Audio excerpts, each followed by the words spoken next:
So hey guys, welcome back to another video, and in this video I'm going to show you how you can fix your problem when your USB ports are not working in Windows 11 and how to fix this. Let's get started. First, what you need to do is right click on your start menu and then click on device manager.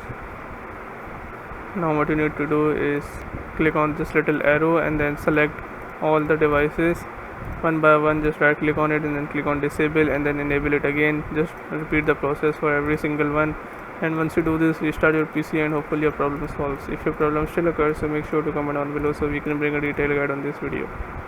Alright, that's it for today's tutorial. I really hope this video helped you solve your problem or learn something new about your PC. My goal on this channel is to make everything about computers simple and easy, whether it's fixing errors, downloading software or any game, boosting performance of any Windows or any game, or understanding new tools. If this video was helpful in any way, don't forget to hit the like button because it really motivates me to keep bringing you more useful content.